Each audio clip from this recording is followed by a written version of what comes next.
Why is it locked? Oh no. Peggy! Where'd you go? What the... No way. This can't be happening.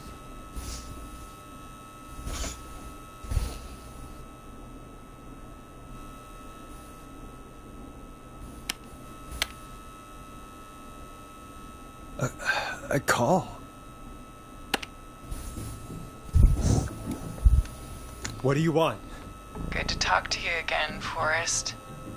You know, I've really enjoyed our chats tonight. I guess we've had some moments. My favorite was when Ricky ran you out of the rink. Ha! You sure did get me then, Forrest. Where's Peggy? Have some patience, Forrest. It's almost the end of the night. Almost the end of the show. But it's not over just yet. Got a little time still. So let's make the most of it.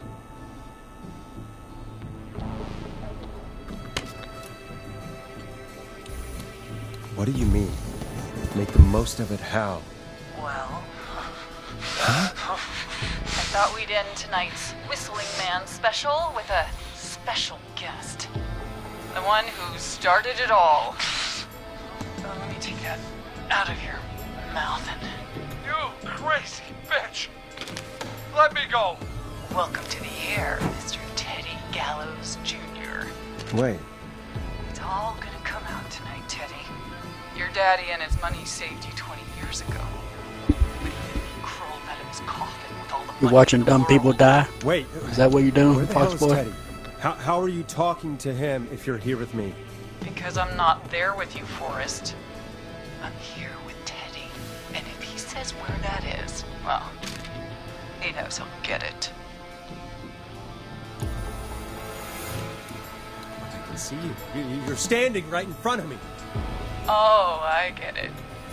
You're wondering who's there at the station with you. Forrest Nash, let me introduce you and all of Gallows Creek to my boy, Henry Barrow. Your son? You mean you... Wait, that he... Yes, Forrest. He and I had a son. So there were two Whistling Men tonight. Of course. That explains how you were always able to get around town so quickly. And that's how you escaped the secret archives in the newspaper office. Don't think I've forgotten about that, Forrest. Locking my sweet boy away like an animal. And Murphy, he was right, wasn't he? He did fight a man. He did. I taught my boy to never run away from a fight. Hang on. Did you say Barrow? Then are you? Let me just get this mask off. Damn uncomfortable thing. I'm gonna fill this map out a little bit more. Crazy wearing this. There we go. Marie Campbell? George's old girl. Oh, well, it sure has been years since I last saw. Oh, God damn it. So I cleared this.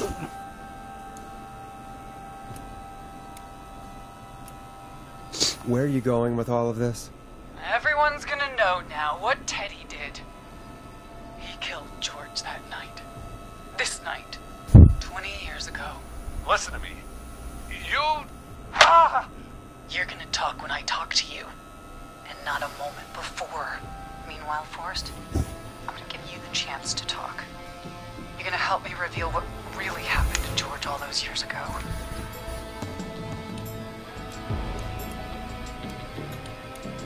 Why should I help you? Why should I play any part in this? Because I think you believe in justice. You think this is justice? You have no goddamn idea, Forrest. These people you've been trying to save, they were all in on it. They all knew George was murdered, but... Murdered? Listen, I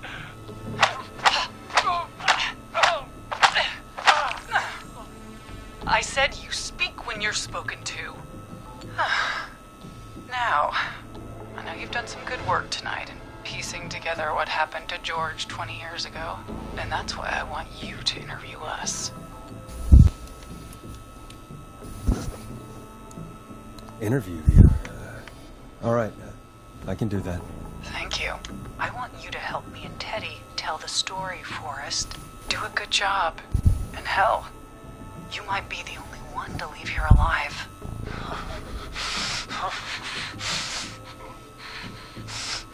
I need to drag this out. If I can buy Leslie time to get back to Gallows Creek, and if I can find out where Marie is, then this can end. Teddy, we'll start with you. Just, talk me through what happened that night. How did it start? How would I know? It was 20 years ago.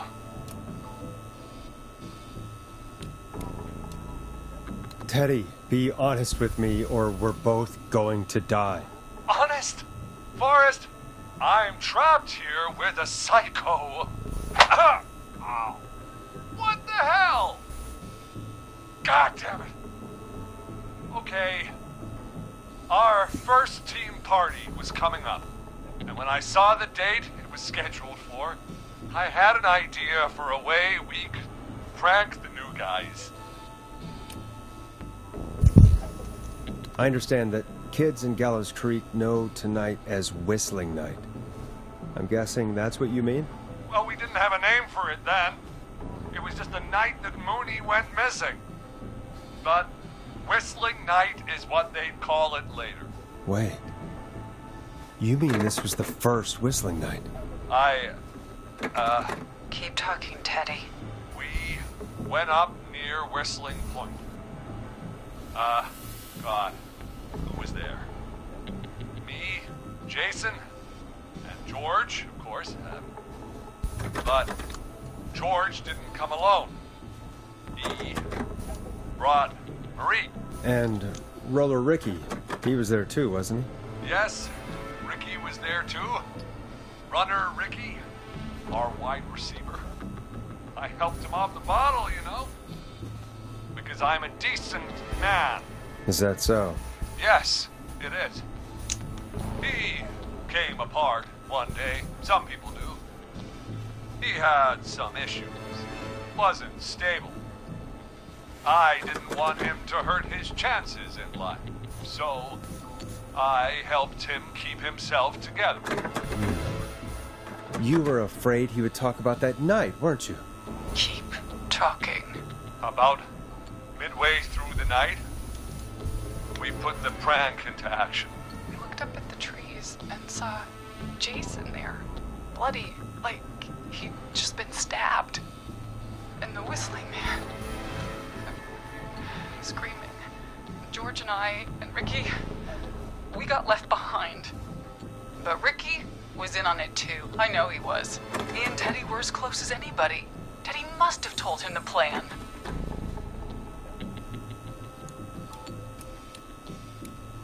Did you ask Ricky if he knew or not? I didn't see any reason to. Why? Because Ricky phoned up earlier. He didn't know anything about it, Marie. What? He had no idea what was happening. He said he was as terrified as anybody. Isn't that right, Teddy? You didn't tell him, did you? Ricky never could keep his mouth shut. If we told him, he would have given everything away. But he... well... it doesn't matter. He didn't run his mouth enough to tell anybody about it afterwards. He's still guilty. It was just a stupid prank. Hit him again, Marie. Oh, God damn it! You made George think Jason had been murdered. He thought his best friend was dead. And so tonight you stabbed him for real? It's the role he wanted to play. If I'd saved Jason, maybe I could have derailed her for a bit. Enough about him. Me and George took off running, but somehow we got separated in the woods. I ended up near the bottom of Whistling Point, and when I noticed George wasn't with me, I panicked. And then, I don't know how he snuck up on me, but the Whistling Man grabs me. I scream, and he starts laughing. I'm telling you this. joke. I can stall for time here.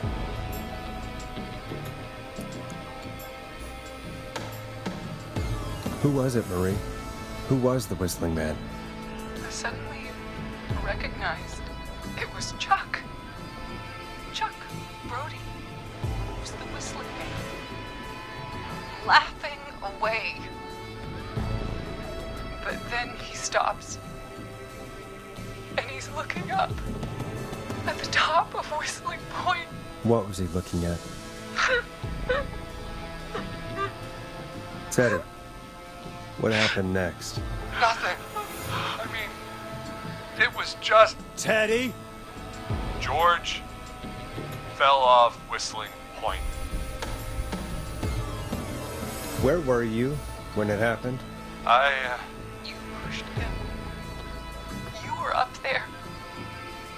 You were dressed as the Whistling Man too, and I didn't push him, God damn it! I just chased him up there and he kept backing up. When I saw he was about to go over, I reached out. That's what you saw. you liar. It's not my fault. He didn't know it was a joke. If he'd had any brains, he would have realized. Ugh, you bitch. No one's going to believe this. After all you did. If she's lying, why the cover-up? My future was at stake, Ash. You know what it's like. People like us are bred for bigger things. I'm going to be the mayor of this town, Forrest. And then governor. And then, who knows?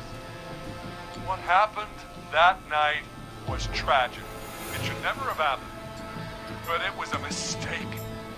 It was just a stupid joke gone wrong.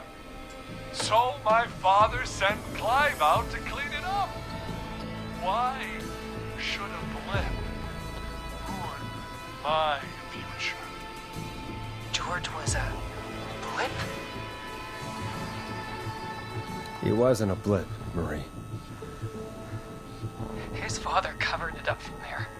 I searched for George's body all night, but Sandra found him the next morning while out jazz running.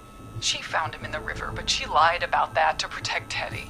She said something about her rent going up, unless she... Teddy, did your father own Sandra Sharp's dance studio? It's Gallows Creek, not Sharp Creek. I take it that's a yes? Yes, okay. We own most of the town. That's it then. Your father was going to run her out of business, unless she lied and said she found him in the reservoir instead of the river. What my father did in his business dealings is nothing to do with me. The false reports. That's why you killed Sheriff Matthews too, isn't it, Maria? Not just to get him out of the way, but... Everyone was in on it, Forrest. Even the coroner wrote a fake report. Said George was drinking. That he just got himself into trouble. And Fake report? I only heard the tapes. you'd be disgusted by it. For all it's worth, Virginia didn't have much of a choice. She had a sick sister whose treatments she couldn't afford. She played along with the gallows to save her sister's life. And her own. Even still, she should have told the truth. I did my part. I tried everything I could think of. I even went to the newspaper, but no. That coward killed the story. We'll take care of Maurice Russell later.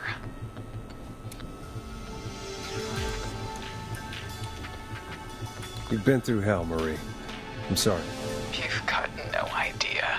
It never should have started. You shouldn't have pushed my George off a cliff. He should have been punished. But it's coming to a stop.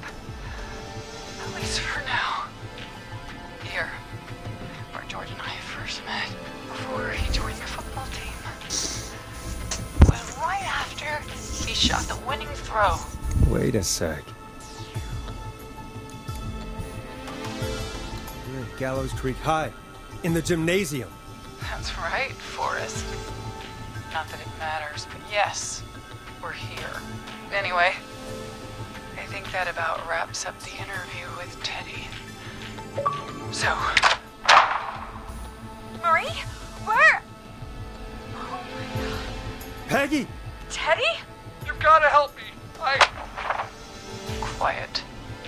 You'll talk more later. Now I have to talk to someone who mattered more than you ever did. Peggy. It's been so long since I've seen your face. I worried you wouldn't come. Marie! Oh my god. I thought you... And here I was, thinking you'd forgot me. I'd never forget my own sister. Sister? Peggy, what's happening? Why are you even there? Wanna explain, Peggy? Earlier, while you were speaking to Casey, I got a call. Do you remember? Well, it was from Dawn. She said that my sister Marie was there that night George died, and that I should come to the gym for a reunion. And when you walked in, you found out. That my sister is the Whistling Man. Good to see you too, Peggy. Why didn't you tell me any of this? She said that it was my last chance to see my sister. I knew if I told you, you'd try to stop me or come with me when we need you on the radio. And I just... I'm sorry. This has to be a lot for you. I just...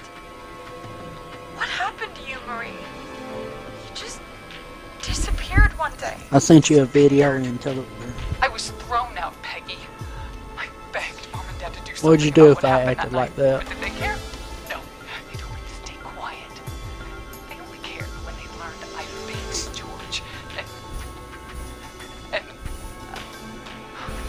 Marie, I'm so sorry. I never knew. it's not your fault.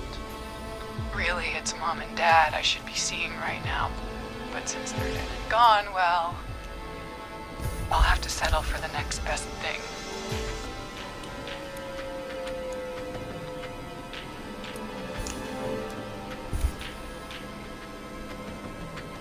You mean Peggy, don't you, Marie? Someone has to pay for what they did. Marie, please. Mom and Dad are gone, Peggy. Besides, you forgot me. Just like the rest. You forgot. Marie, Peggy never forgot about you. Keep your mouth shut. She kept a card from you. She kept it here on her desk. What card? The card you made me for my 8th birthday. What does it say then? Happy birthday, Peg. Now you're great and 8. Love, M.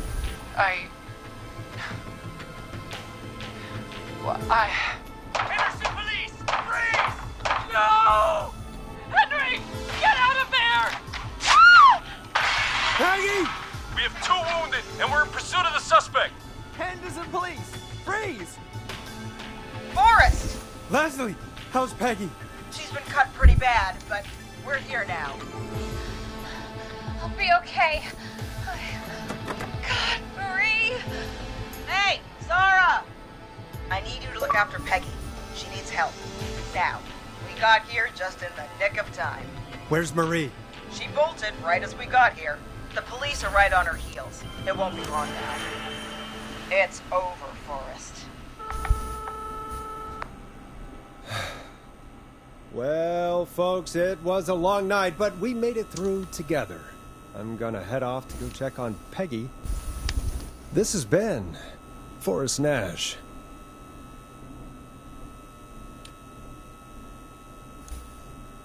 And it's been a scream.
frequency.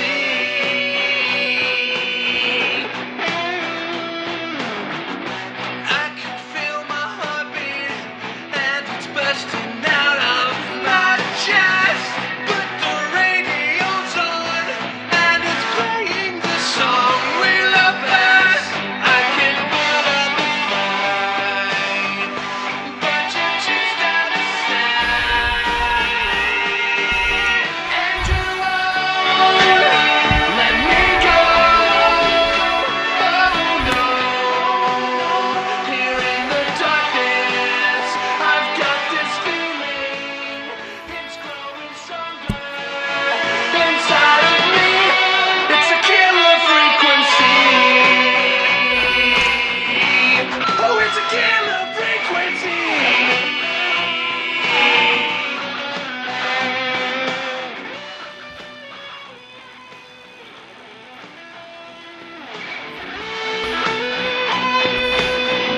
We have the suspect cornered at the top of Whistling Point.